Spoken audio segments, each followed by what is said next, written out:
दोस्तों नमस्कार। अभिवादन स्वीकार कीजिए देवदूष का। आशा है आप सब लोग स्वस्थ होंगे, प्रसन्न होंगे। उनके खत और आप की 62वीं कड़ी 62nd एपिसोड लेकर मैं आप लोगों के सामने हाजिर हूँ।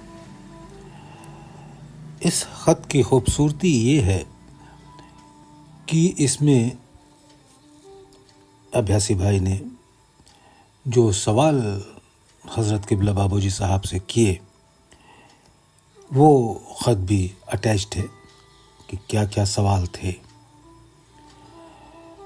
ये ख़त ख़ासा लंबा है,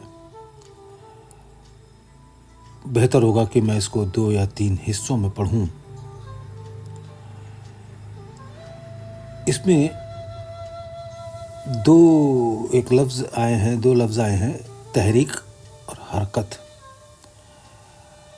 अगर आप तहरीक और हरकत के लुग़वी मायने यानी डिक्शनरी मीनिंग देखेंगे तो एक ही जैसे मिलेंगे।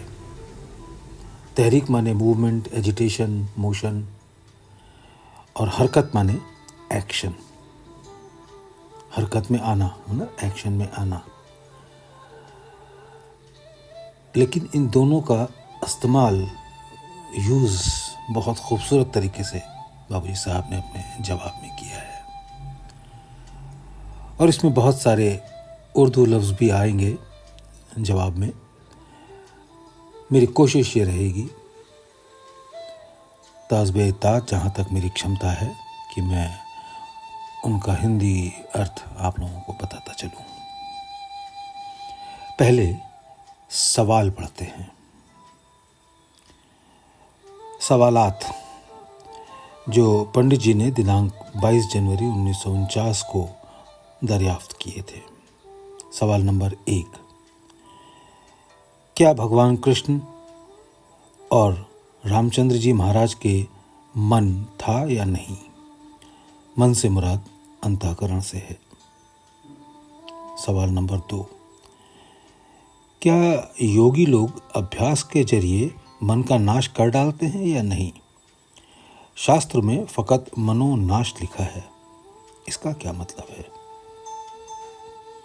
सवाल नंबर 3, क्या ये ख्याल गलत नहीं है कि जिसके मन नहीं होता वो दुनिया का काम कर ही नहीं सकता और उसके लिए खाना पीना भी मुहाल है? सवाल नंबर 4, क्या ये सही नहीं है कि अभ्यास से इंद्रियों की और अंतःकरण की जगह ईश्वरीय शक्ति काम करने लगती है और इंद्रियां और अंतःकरण बिल्कुल नेस्त नाबूद हो जाते हैं, नष्ट हो जाते हैं, समाप्त हो जाते हैं? क्या भगवान कृष्ण और भगवान रामचंद्र का जिस्म उनके पुराने कर्मों को भोगने के लिए बना था? क्योंकि भोगने के लिए उनके पास कोई कर्म ही न थे, बल्कि उनका जिस्म खुद आदि शक्ति ने निर्माण किया था, सिर्फ उस काम को करने के लिए जो कि उनको करना था। और वो जिस्म सरापा चैतन्य था। सरापा माने पूरा चैतन्य था। सवाल नंबर 6, क्या ज्ञानी लोग आम तौर पर और अवतार ख़ास तौर पर प्रकृति के स्वामी नहीं होते? क्या उनको प्रकृति की तामीले हुक्म करनी पड़ती है, यानी हुक्म अदायगी करनी पड़ती है, या प्रकृति उनकी गुलाम होती है? जो हुक्म वो देते हैं वो प्रकृति तामील करती है, आज्ञा पालन करती है। प्रकृति से मुराद आदि शक्ति से है, और ये आदि शक्ति क्या चीज़ है? अब इसका जवाब शुरू होता है। पूजनीय पंडित जी, प्रणाम। आप जो चाहें मुझे खिताब देवें, मतलब उसी से होगा जिससे मैं मुखातिब हूँ। आज मैं दिनांक 22 जनवरी, जिसमें आइडेंटिटी के बारे में लिखने के लिए आपने दरियाफ्त किया है, लिख रहा हूँ। पैदाइश आलम यानी दुनिया के बनने से पहले सब सरासर था। कोई कुव्वत पसारने के साथ काम नहीं कर रही थी। कुव्वत माने शक्ति। कोई कुव्वत पसारने के साथ में काम नहीं कर रही थी, बल्कि हर कुव्वत का इंजमाद यानी जमावड़ा अपने असल से हो गया था। ये हालत भी कायम नहीं रही। वक्त आया, तहरीक हुई और चीज़ें अपने असल से बरामद होने लगी। तहरीक मीन्स मोशन, मूवमेंट। वक्त आया, तहरीक हुई और चीज़ें अपने असल से बरामद होने लगी और अपना काम कर करके मनशाए एजदी को पूरा कर दिया। मनशाए एजदी, ईश्वर की मर्जी।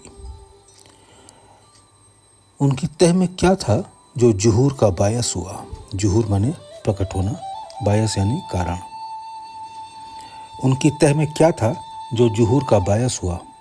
तहरीक या हरकत। हरकत के होने के लिए ज़रूरी है हरकत के होने के लिए यह ज़रूरी है कि उसकी तह में कोई ताकत ज़रूर होना चाहिए जो कि उसको उठान या तहरीक की शक्ल में ले आए, या दूसरे लफ्ज़ों में इसके पसे पुष्ट यानी पीछे कोई ताकत ज़रूर थी जो इन सब बातों की वजह बन गई।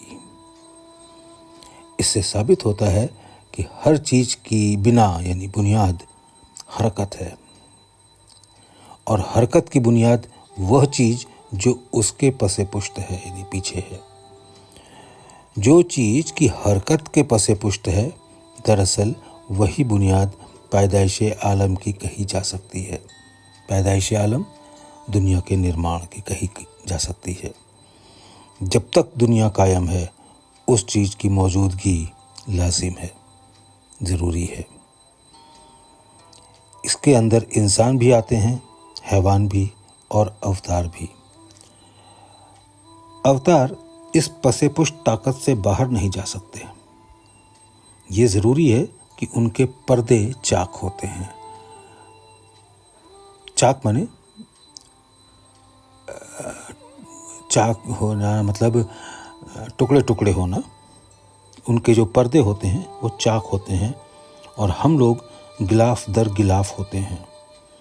उनको तह दिखाई देती है और हम उससे माजूर रहते हैं यानी मजबूर रहते हैं। वह तह उनकी भी असल हो सकती है और है भी, और उनको उसकी खबर भी है। वो हमारी घुट्टी में और अवतारों की बुनियाद में ये चीज़ कॉमन है, मगर हम उसको नहीं समझते और वो इससे बाखबर होते हैं, मतलब जानकार होते हैं। हम उसको नहीं समझते और वो इससे बाखबर होते हैं। उनको यानी अवतारों को हर चीज़ असल भंडार से बराबर आती रहती है। इसी को नाजिल होना कहते हैं। भैया और खासाने खुदा में इक्का दुक्का को हासिल हो जाती है, मगर कब? जब कुदरत उसको उस हालत में पहुंचा देती है। मगर भाई, वह बुनियादी चीज़ हर जिन्न व इंसान में मौजूद है और वो इससे जुदा नहीं हो सकती। वो है क्या? वही जो हर चीज़ के पसे पुष्ट है यानी पीछे है, और वाकई वही पैदाइश आलम का सबब बना, कारण बना। यानी वही एक नुक्ते की वजह से हर एक चीज़ अपने वाकई रूप में आ गई। हर शख्स जानता है, मिसाल भौंडी है कि एक नुक्ते या कतरे से इंसान का कुल स्ट्रक्चर तैयार हुआ है। क्या इस नुक्ते की फैलाव की सूरत इंसान नहीं है? अब वो नुक्ता क्या है? नुक्ता माने पॉइंट। वो शोप का एक जर्रा जिसकी वजह से सब हरकतें नमोदार हो गईं, प्रकट हो गईं। उसके नाम खलक और ईश्वर के हिसाब से जुदागाना हो गए, अलग अलग हो गए। ये चीज़ अगर मौजूद ना हो तो कोई हरकत आलम में आ ही नहीं सकती, ना दुनिया पैदा हो सकती है। अगर इंसान में भी ये चीज़ नमोदार ना हो तो कोई हरकत नहीं कर सकता। इसी को जनाबे वाला मन कहते हैं। मैं दोबारा पढ़ता हूँ। ये चीज़ अगर मौजूद ना हो तो कोई हरकत अमल में नहीं आ सकती, ना दुनिया पैदा हो सकती है। अगर इंसान में भी ये चीज़ नमोदार ना हो या प्रकट ना हो या प्रेजेंस ना हो तो कोई हरकत नहीं कर सकता। इसी को जनाबे वाला मन कहते हैं और ये होना लाजमी है। पिंड में ये मन पिंडी मन कहलाता है और ब्रह्मांड में ब्रह्मांडी मन। इससे ऊंचे तबके में इसका रूप किसी न किसी शक्ल में एसेंस दर एसेंस होता चला जाता है, जिसके नाम मुमकिन है कि हों, मगर मेरी वोकेबुलरी इतनी नहीं कि हर मंजिल पर उसका नाम जुदागाना उसकी हालत के मुताबिक रख सकूं। अगर अवतारों में हरकत मौजूद है तो लाजमी है कि ये चीज़ उनमें ज़रूर होगी। ये कतई गलत है कि अवतारों के मन नहीं होता। हाँ, शुद्ध हालत में होता है और उनसे वही बातें सरजद होती हैं जो ईश्वर को उनसे कराना मंजूर होती हैं। फ़कीरों के मनमय कोष टूट चुकता है। इसके मायने ये कि उसका वह गिलाफ उतर गया जिसकी कशिश उसको दुनिया की तरफ ले जा रही थी और वह अब शुद्ध हालत में है।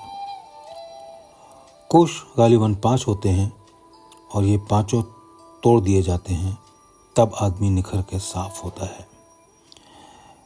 जिंदा आदमी जब लिबरेशन की हालत में पहुंचता है तो उसके ये सब कोष टूट चुकते हैं। जब तक ये टूट नहीं जाते खालिस रूप उसको अपना दिखाई नहीं पड़ता। खालिस यानी प्योर। हो सकता है कि बिना टूटे हुए इंसान लिबरेशन हासिल कर ले, मगर ज़िंदगी में उसका तमाशा देखने के लिए लाजमी है, ज़रूरी है कि ये कोष तोड़ दिए जाएं। इन कोषों के टूटते ही जुमला शक्तियां जाग उठती हैं, इसलिए महात्मा लोग इसमें जल्दी नहीं करते। पंडित जी, ये इबारत मैं जायद लिख गया। जायद मीन्स ज़्यादा। डर है कि आपको कहीं इसके तोड़ने का इश्तियाक यानी शौक़ न पैदा हो जाए। इश्तियाक बुरा नहीं, शौक़ बुरा नहीं, मगर ये दाएं बाएं की बात है, मकसद की बात नहीं।